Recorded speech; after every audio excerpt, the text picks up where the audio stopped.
I am wearing a Gujarati style sari today because I am making a special Gujarati dish.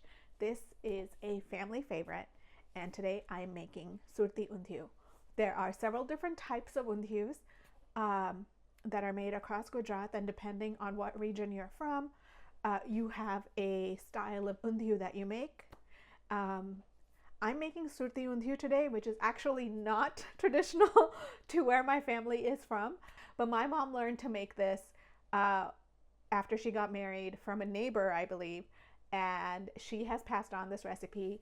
It is amazing. And let me show you how to make it. I'm cleaning out the methi. I'm taking the leaves that are nice and tender and look healthy. This was the only methi my Indian store had, so it needs a little bit of cleaning. But no big deal. I just take the nice leaves and I take some of these leaves that are kind of wilting out. Just gonna chop it up roughly. I'm gonna add the besan, some rava, gonna add ajmo or carom seeds, some hing, salt, turmeric, red chili powder. Okay, I'm going to grab a fork, mix that up. Okay, then I'm going to add the methi, mix that up, distribute that really well. And I'm going to add a little bit of water. And in that little water puddle, I'm going to add my ginger garlic paste and just mix that in with the water and then start distributing that.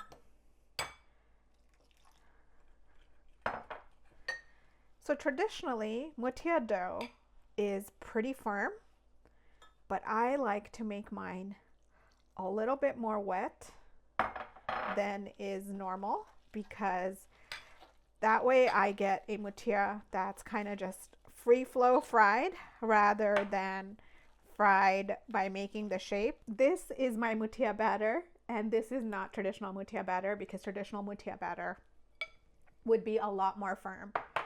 I like to make this muthiya because it works so much better in the final undhiyu.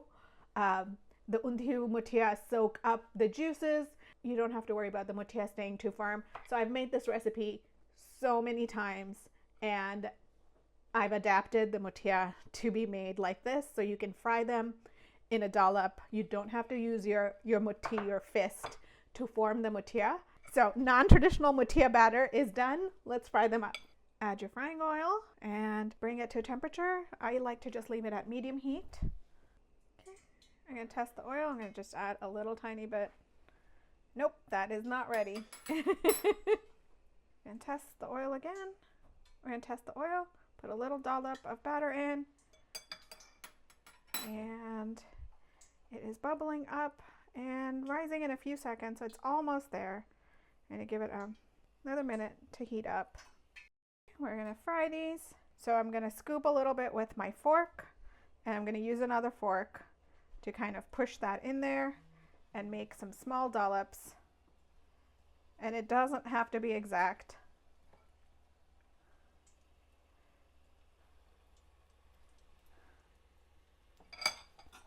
And just move those around.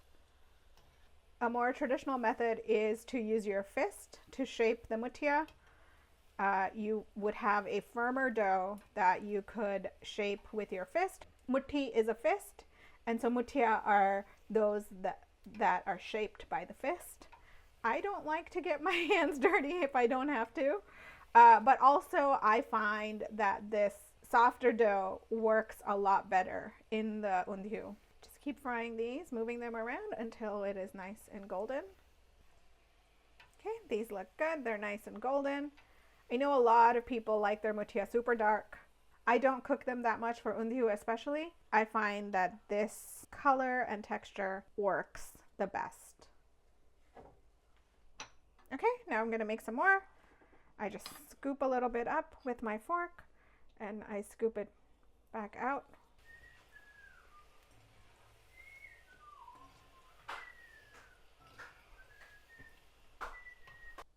muthiya are done. And I fry up these little tiny pieces because I snack on those, but I will leave the rest intact. If you want to snack on them, make more because you want all of these in your undhiyu. I'm using frozen papdi. I have 1 bag of wal papdi and 1 of Surti papdi lilwa. This is Surti papdi, so traditionally you would use Surti papdi, but I love papdi skin. So I like to mix or even just use wal papdi. And I used to have a wal papdi plant that I could use fresh wal papdi, but our neighbor's gardeners chopped it off because it grew over their fence and it died on our side. So it's pretty sad, but 2 bags of frozen papdi unless you have access to fresh. Both wal papdi and Surti papdi will work just fine. And I have a bowl full of warm water here. I'm going to just soak the papdi, the frozen papdi, into a bowl of warm water and just kind of leave them here. It's okay if they're floating around because I'll move them around while I prep the other stuff. Just set that aside. And I have my food processor here and I'm just going to prep my cilantro. I washed it. I didn't really drain it. It doesn't matter. The stems are perfectly okay. I'm just going to take the super tough stems out, like these really fat ones, because they are really fibrous. But otherwise, all the other stems are just fine. I will take some of these very ends off because they look kind of dirty and dried out. But otherwise, I'm just going to give it a rough chop and put it in the food processor. And it's going to look like a lot, but it's really not that much. And in it goes. Great. I have 4 green chilies here. I'm using serrano because serrano are the most consistent chili you can find here in the US, but if you like Thai chilies or whatever chilies you like to use are just fine. 3 to 4 is great, but if you like your food spicier or less spicy, choose however you want to do it. And if you don't want it super spicy, but you still want all the great flavor from the chili, you can always remove the stems and the seeds like this. I'm going to leave them in for most of them, but I'll remove them from the first one just to show you how. Okay, this is where all the heat is. So just give it a rough chop and in it goes. You can repeat the process with the other chilies. Cut the stem off.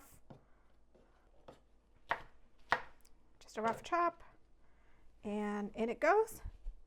I have 20 garlic cloves. I know it seems like a lot, but the garlic is important in this recipe.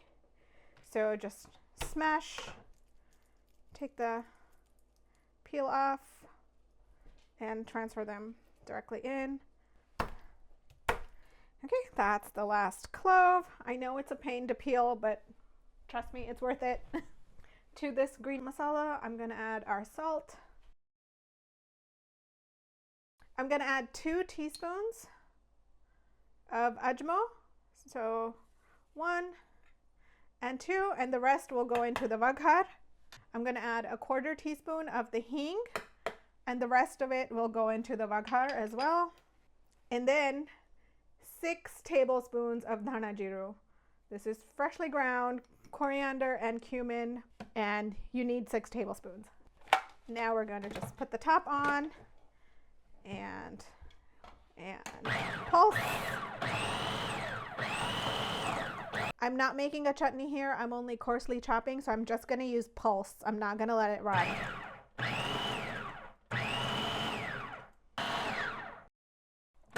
Okay, let's take a look. Almost there. I still want it to be a little bit more fine, so I'm going to give this a good stir and put the lid on and pulse some more.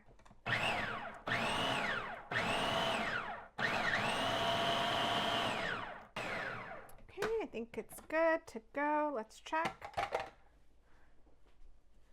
Yep, that looks perfect. Just transferring the masala to a bowl so it's easier to use, but you really don't have to do this.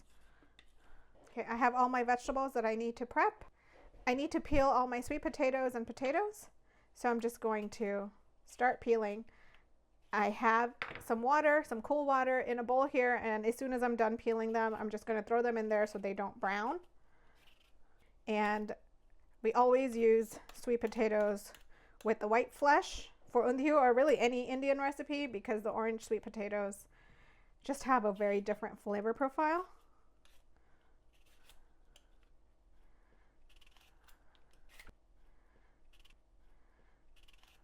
The potatoes, I like to find the small potatoes that come in a mixed bag, have some purple potatoes in there as well.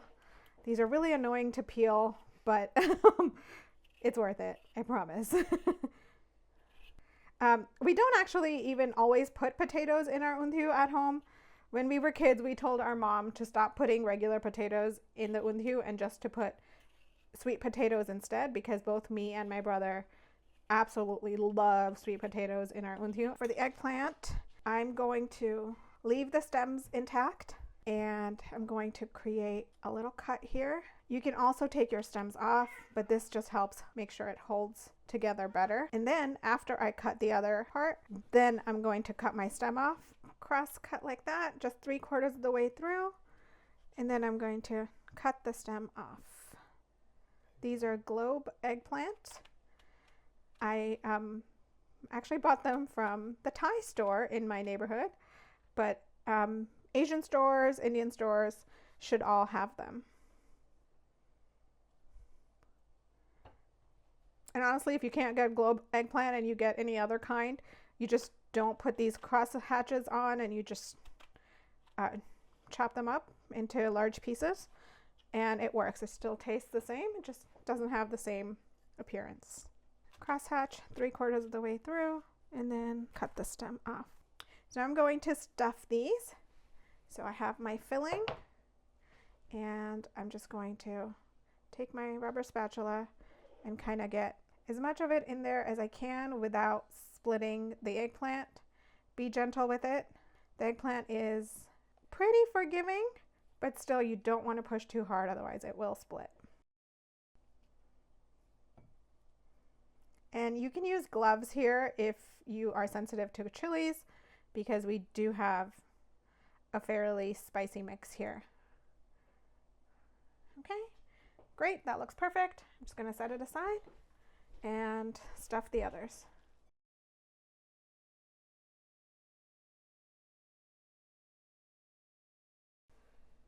Now I'm going to get my sweet potatoes, and I'm going to cut my sweet potatoes into large chunks. I'm going to cut these into 4. And then I'm going to try to put a little slice in it to stuff it. It may or may not work. If it breaks, don't worry about it. So you have a little gap here, and you can try to stuff that. It doesn't always work. I can try to pry it apart like this and get a little bit of filling in there. My grandma was really good at this. I'm not great at it. But you know what? We just cut it into 4s, and we just put a bunch of masala on it. We coat it, and that's good enough. We just put it on the plate.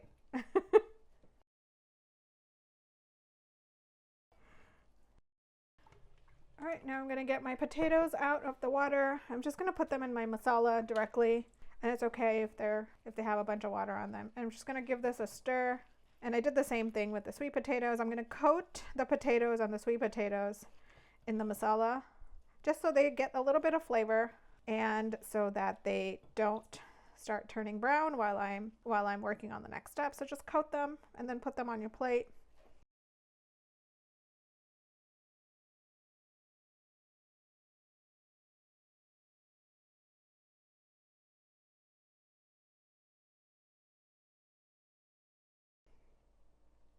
Okay, and I'm going to do the same thing with the taro. I'm going to transfer it to my bowl of masala, and then just mix it in. Use my hands, it's totally fine. Just trying to coat the taro. It doesn't have to be a specific type of layer or anything, just coat. Taro is the same root for another Gujarati specialty called patra. And you can see it has these beautiful purple flecks. It's really pretty. But this is the root of a popular Gujarati dish called patra. And it's really easy to find at Asian stores if you are looking for taro root. Okay. I'm going to poke holes into my muthiya with my paring knife because I want to make sure that the masala gets into it. So poke a bunch of holes into each of the muthiyas. The other thing you can do is you can also split them into half. That's the other option because you want to make sure that it's going to absorb the masala. I'm just doing a mix, and so for some of them I don't even tear them all the way. I just kind of open them up a little so they're going to absorb all the masala. Okay, there it is. We're done. I've poked holes in most of them and I've torn some of them, but I just want to make sure they're going to absorb as much of the masala as possible.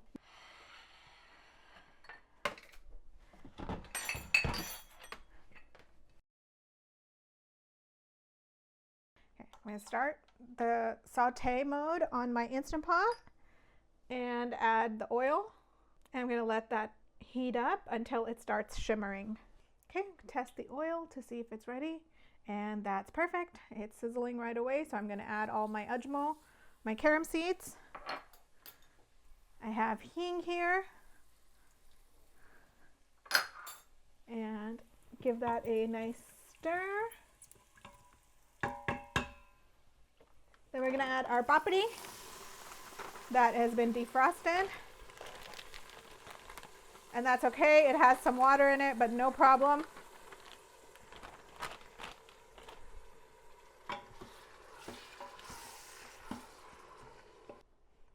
To that, I'm going to add the green masala, all of it, the rest of it that we didn't coat or stuff.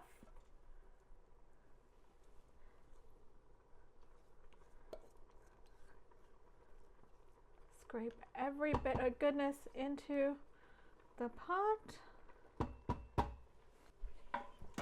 and give that a good mix.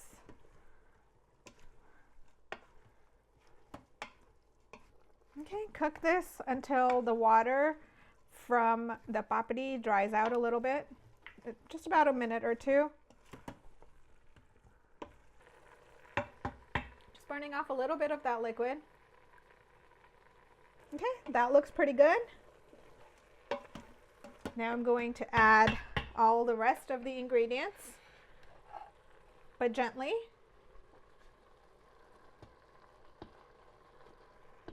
I'm going to add all my root vegetables first and then give it a good mix because those are not as fragile as the eggplant.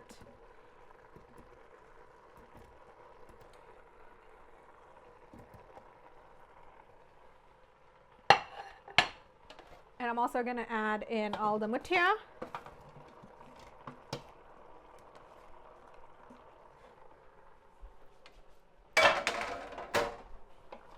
Okay, give that a good mix.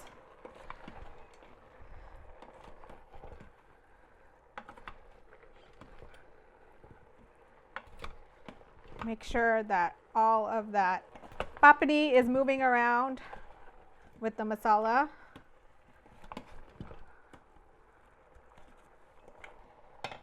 Then I'm going to add in the eggplant. Scrape up all of that masala. Okay, give this a mix.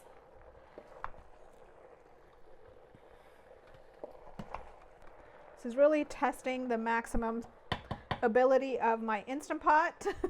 I have 3/4 cups of water in there. Just pour that over. And then just one last little mix. I'm going to just cover this up. I'm going to set the vent to seal. Okay, and then I'm going to pressure cook. Okay, so it's been 30 minutes. I also let it natural pressure release for 10 minutes.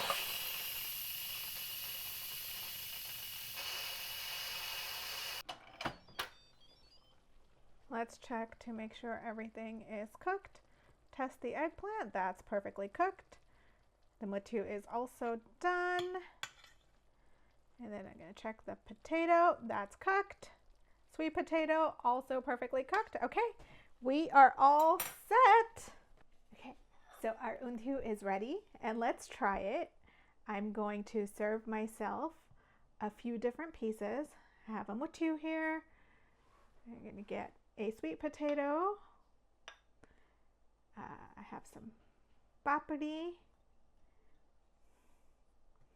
Of course, I'm going to get an eggplant. And then let's also do one of the taro. It's steaming hot. It looks amazing. Oh, I can't wait. Okay.